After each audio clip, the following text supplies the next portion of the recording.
Hello and welcome back to One on One. I'm Stan. And I'm Jake. And today we're looking at our Game Week 10 review and a little look ahead to Game Week 11. First off, Game Week 10, how are you feeling? I'm feeling pretty good. Was it a green arrow for you this week? There was one green arrow, which is quite good considering I made a bad captain choice and I didn't have Haaland. Well, it wasn't necessarily a bad captain choice, it just didn't work out. It was a 50-50. I mean, he had, if you look at the stats, in the first half he had 1.7 goal expected goal involvement. Exactly. I didn't Mate, even that is incredible. He missed a chance that was 0.7 and a penalty 0.8. I didn't even watch the highlights because I read the commentary and I was like, I'm not watching that. You got so unlucky. My mum triple captained Watkins and got very unlucky. I mean, I had to take some blame. I did say in the video last week I would be captaining Watkins, and I don't actually think it was a bad pick. It wasn't a bad pick. It was logical, and I honestly think it's just fantasy football all over. Exactly, the fact that Villa scored 3 goals, Liverpool scored 3 goals. I don't know how you'd expect both Salah and Watkins to at least do something, and I'm surprised. I honestly thought there was a chance Watkins got a hat trick, and that didn't happen. Yeah. But the way I've taken it is, you persuaded me to go Watkins as captain. You clearly see me as a threat. You give me bad advice.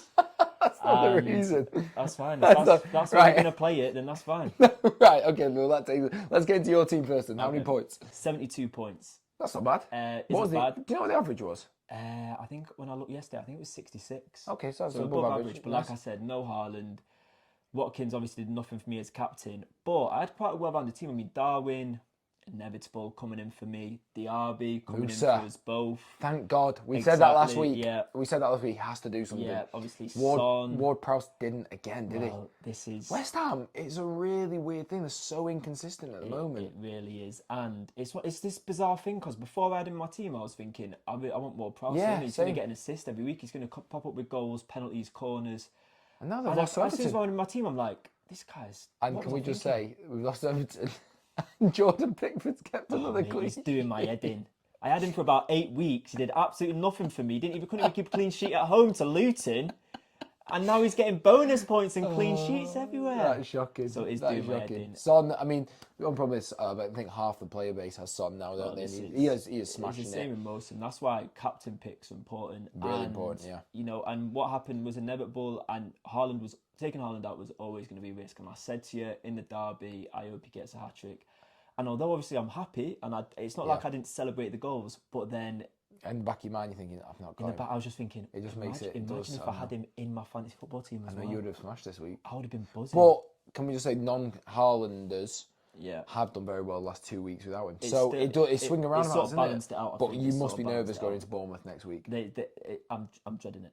Yeah. I'm dreading it because I've got a United. You just look at like Salah. I know he scored, but against low block teams where they just sit behind the ball, he is just never in the box. Yeah. So it's just, as a captain, we got quite lucky with a goal at the end against the defensive error. Again, I mean, obviously these days I'm looking into stuff far too much, but I seen Klopp do an interview and he said that when Núñez plays, Salah's going to be dropping back deeper. Yeah. So that's one of the reasons why I captained Watkins, because I thought, well, Darwin's... And then 2-0 at half-time, I'm thinking, God... And Darwin outscored him. Exactly, I was thinking, this is a genius move, and then obviously just inevitably popped It's so unlucky with Watkins. But yeah, 72 points, mate. 72, it's good, and I haven't lost too much ground, considering I made... 73 points without my captain doing nothing, and without Haaland. Good going. Listen, I'm happy with it, and obviously we're going to get to it, like Gabriel not playing. I did bring Gabriel in, which I think pretty much most people did. Yeah.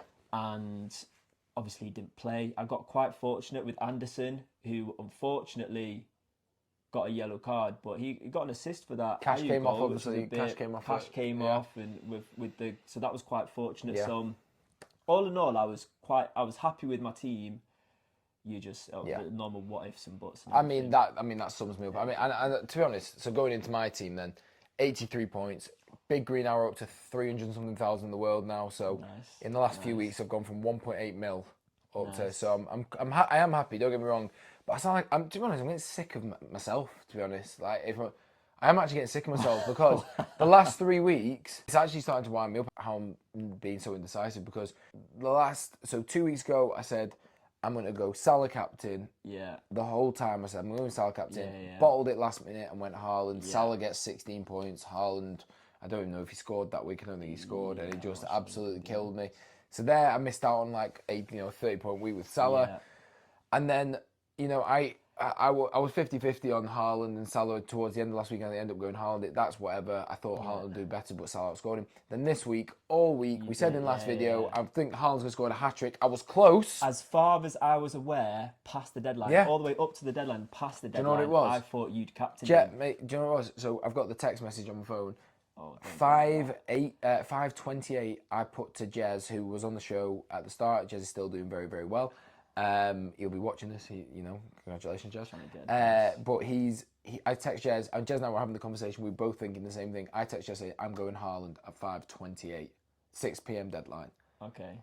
He then messaged me 5 goals in the last 3 games. They conceded 2 to Luton, and he sent me a little meme of like a little witch laughing, and I just put, "You've charmed me," and then. And it swayed me. I bottled it because I just thought most people are going to be going. And you know what? I'm sick of I've got no one else to blame but myself. Exactly, I could feel it in my gut. I was going to say. I could feel it in my gut. What Jez did to you is what you did to me, because I was there. I messaged you right at the end and I said Salah or Watkins, and you messaged back, and at 6:28. No, to be fair, I missed the deadline on that. No, you didn't. I can show you. I did not. Oh, right. 6:28. I changed it. So we'll just get into my team then dead quick. Areola, bonus point, not too bad. Cash coming off. Simicast, it's been a touch of genius so far. Loving it. Gabriel. Yeah. I knew they were going to do them. The thing is, I knew they were going to do them. And can we just say, I've just completely missed something.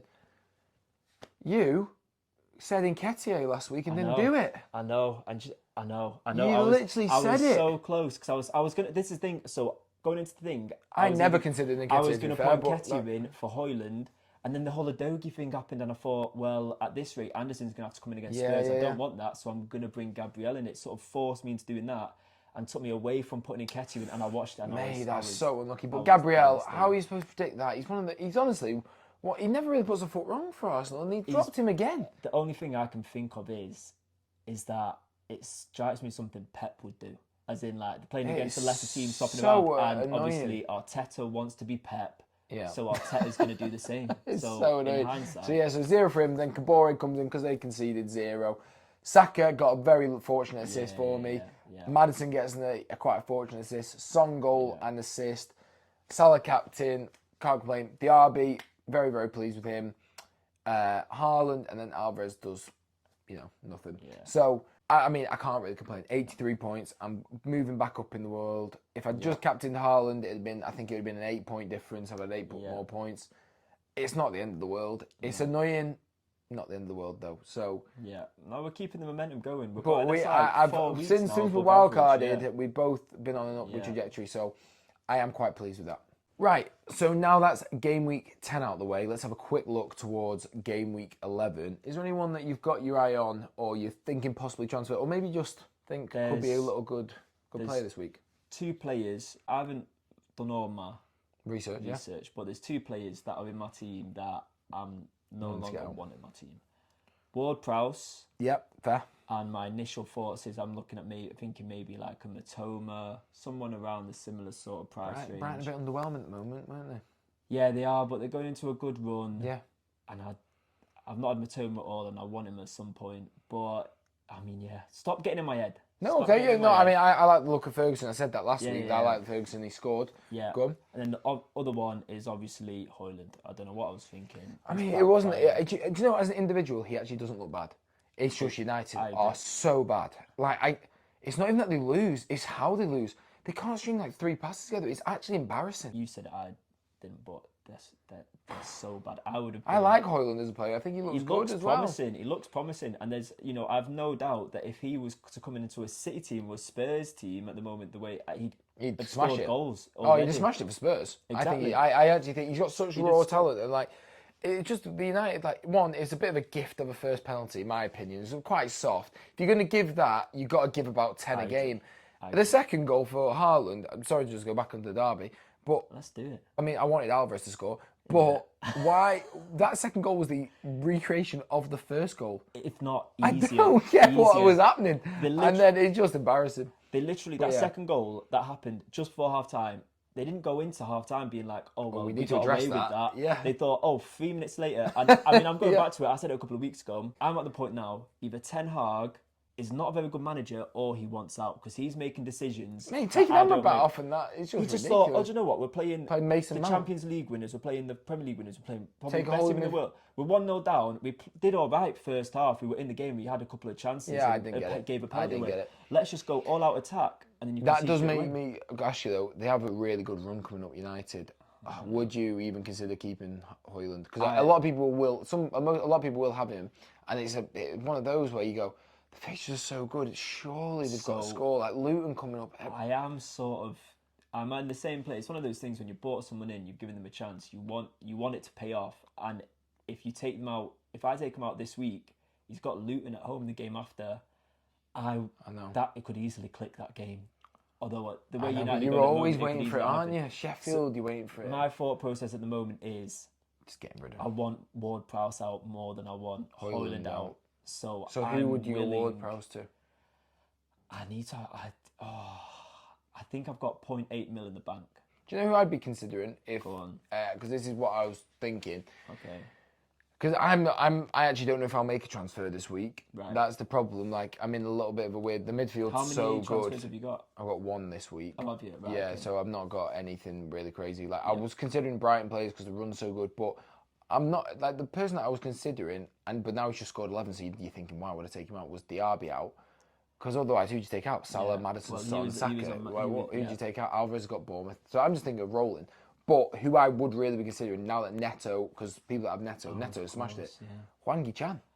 You said this with 5.4 mil. Yeah. And he's got 21 points in the last 3. That goal was a proper goal. I mean, I had him 2 years ago. Yeah. When I did really well in fantasy football, I had him 2 years ago, and he was a forward on it then, I think. Yeah, and he smashed it for me then. I'd be considering Hwang Hee-chan if you're looking at a really cheap enabler for 5.4 mil. You've got him and Gordon really as the players to look at in that price bracket, mate. And they have really good fixtures coming up. Yeah. So if you want to get rid of, you've got 0.9 mil, Ward-Prowse to him, and then you're wanting to go Haaland to I don't even know. If maybe you want to get back to Haaland, Hwang Hee-chan is a really good option. Getting back to Haaland is possible, but it would take me a couple of weeks, and it's this week that it terrifies me with the Bournemouth at home game. That terrifies me. With him and Alvarez, I can see them both getting multiple goals and assists between them. I could be left for dead this week. I honestly could, especially I'm assuming. Would you not go to Alvarez though? Alvarez, I could be. That is one of my options, is because I have got 2 free transfers, and I'm at a point now where I want to be safe. I want to keep them each week because in a few weeks, my team isn't as well. I want to make sure I have 2 transfers then. I mean, I could always make 2 changes now. Why we say that as well, though, in a few weeks as well, though, they've got Luton coming up for 16. But then a few weeks after that, they've got a blank game week. Yeah. So you do need to be planning ahead. But exactly. I do think Hwang Hee-chan could be a lovely little one. I mean, I know you don't have to save money there. Yeah. I also really like Doku. Yeah. But it's just the minutes. That's the only problem. And Grealish for the first time this season. Looked good, first game of the season looked really good. Before that, but United I was surprised Doku didn't start because he's looked sharp. I think if Doku played, then it would have been really direct. Listen, Grealish is a good player, but Doku's so direct. Yeah. He only knows one way. But it's a difficult one because I'm obviously in a nice position where I like the team. Udogie needs to be watched. Yeah. So if Udogie was fit, would you start him this week at home to Chelsea? I mean, this is the thing now. I've got Gabriel, who I don't know, and a lot of people, if they've got Gabriel, if I don't know if he'll start, but they've got Newcastle anyway. Yeah. Then I've got Cash, Nottingham. That's absolutely fine. Yeah. Udogie. Chelsea at home, Yeah, and then I've got Tsimikas. So I'll play Tsimikas and Cash. Yeah. But then if Gabriel and Udogie, to be honest, it's much of a muchness, isn't it? Newcastle and Chelsea, I don't really mind who starts there. I mean, this is a Chelsea team that obviously got a few injuries, but just didn't score against Brentford. So that sort of swayed me. But then Newcastle, just Arsenal could be solid. Gabriel will. I'd rather play Gabriel. Gabriel was rested at the weekend against Sheffield United at home. You can get it. I'm surprised it wasn't this. It might not. I think he just wanted to get that. If he doesn't play, if he honestly doesn't play against Newcastle, I'm not too. I just hope Udogie plays. But I don't really want to take either out. I don't look.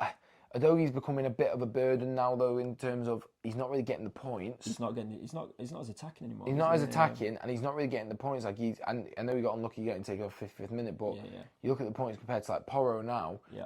I'm losing out on those. I'm losing out on those points when I could just go and get another Spurs defender. Yeah. So he might be in his last few weeks. That's something to consider. But at the moment, I'm just thinking of rolling. Yeah, I think that's fair enough. I think the teams you got to target this week. If you've not got Liverpool players, get a Liverpool player. Yeah. Everyone that had Luis Diaz, very unlucky. Yeah. You want to target Brighton really now, but it's just like finding the right Brighton players because the team's so weird. It is weird. And then you want to be I think Wolves are a decent team. I'd be looking at Hwang Chan. Playing well. I honestly, I think that's a very good shout. And even Cunha up front, like he gets the chances to pop up with the odd goal. Yeah. But I think Hwang Chan is the way to go, especially with Neto out. It's just whether Neto ruin it. No Neto because he's so creative. Will that just make him a worse team? And then I think obviously you've City players, but City players. But everyone's got City players. But then is he going to rest players with? The run that City have got coming up is not nice. I'm just waiting for that Alvarez rest, and it's just going to kill me. I think now that Grealish is back playing well, we've got Bernardo, Doku, Foden. I know, it becomes a real big minutes risk. So I've got to look, and that's where maybe after the Nottingham game, the RB goes down to someone else, maybe a Brighton player or a Hwang, and then I go up to try and get up to a Watkins but then Aston Villa, they get a bit tough in a few weeks, so it's all up in the air. But thanks so much for watching. If you could like the video, subscribe to the channel if you've not already, we'd really appreciate it. Drop anyone that you think could be a good suggestion for a Game Week 11 in the comments, and we'll see you in the next one. Bye, guys.